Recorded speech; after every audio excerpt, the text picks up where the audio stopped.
Hi everyone, this is the tutorial for Godspeed. My name is Billy from Piano and Pies. Let's get stuck straight in. Okay, so to strum along with this song, we need just 5 chords, and the first chord we need is a C major chord. And C major starts with 3 on the A string, 2 on the D string, an open G, 1 on the B, and an open E string. We don't play the E string. So that's the first chord. We'll talk over all the chords that we need first, then we'll talk about strumming and structure after that. The second chord that we need is an E major chord, which is an open E string, 2 on the A and D strings, 1 on the B, and then 2 open strings on the B and E strings. So that's our second chord. The third chord we need is a very similar shape. It's what we call an A minor chord. Now there's my E major. If I move everything down a string, we get A minor. Make sure to miss out the E string. Just to go over the fret numbers, 0 on the A string, 2 on the D and G, 1 on the B, and an open E string. So there's the third chord, 2 more to go. The next chord, everybody's favourite, F major. And that is 3 on the D string, 2 on the G, 1 on the B and E. And you can see I'm flattening my finger there. That's going to be the easiest way to play that chord. It's not going to be easy, but it's going to be the easiest way. So after that, it goes to an F minor chord. And what we can do is take roughly the same shape. This finger on the D string is going to stay exactly where it is. This guy is going to go away. And this flat finger, that was barring those 2 strings, as in going over both those strings, will now go over the bottom 3. And if we play the bottom 4 strings, you get what you call an F minor, which is 3, 1, 1, 1. Now, if you're confident with bar chords, for the F major and the F minor, you could use the major bar chord shape, starting on fret 1 of the top string, and then remove the middle finger to get the minor. Kind of looks like I'm giving you the finger there, I promise I'm not. However, yeah, you can use that and that if you find that more useful. However, if you're a little bit unconfident with the bar chords, feel free to use those shapes instead. So at the start of the song, there's an introduction. As there's no real guitar in this, I'm going to come up with a strumming pattern that I think fits the song really well.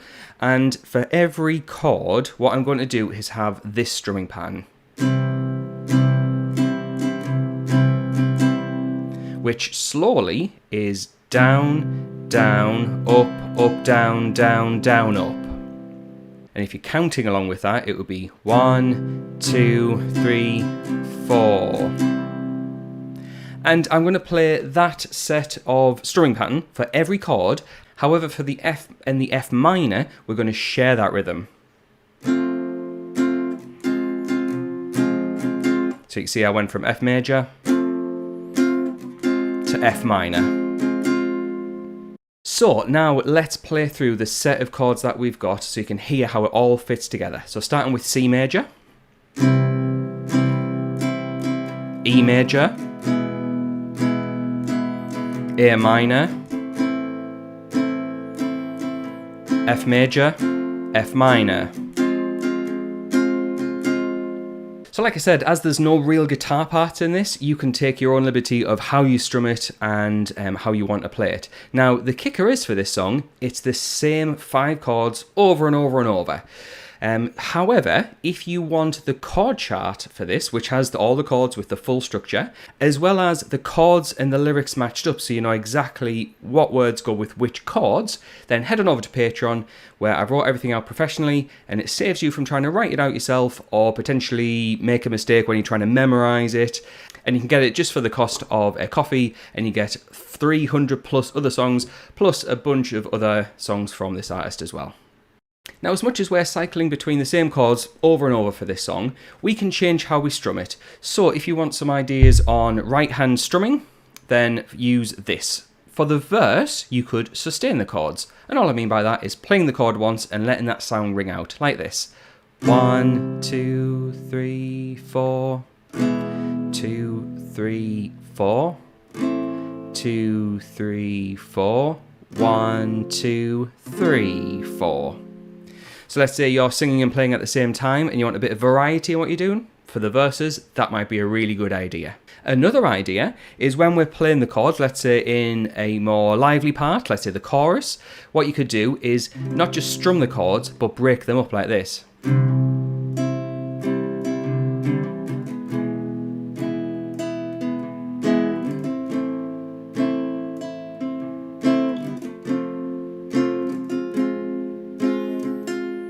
And all I'm doing is kind of breaking the chord into little chunks, focus on some of the lower strings, and then some upstrokes on the higher strings.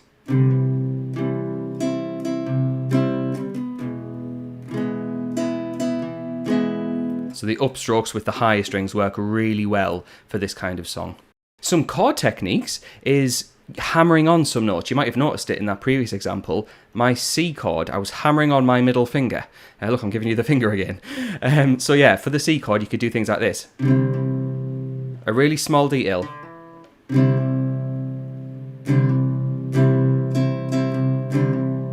And you can do it on the A minor with these two fingers. You could even use it with the pointy finger. Or even the full set of 3 fingers. I suppose you could do it with the F major with that middle finger. So yeah, all of these little differences can provide a bit of variety with your playing because, like I said, these chords just loop round and round and round, and just playing the same way over and over and over gets a bit boring. So yeah, feel free to use and incorporate those techniques throughout the different sections of the song. And there we go, that's basically everything you need to get through this song. So if you found this video useful, please do like and subscribe. I am extremely close to getting 4,000 subscribers. Maybe this is a video that will take me over. And if you are interested in getting that extra material over on Patreon, links are in the description for that. So thanks to you for watching, thanks to the people on the screen who are my active patrons, and I shall see you in the next one.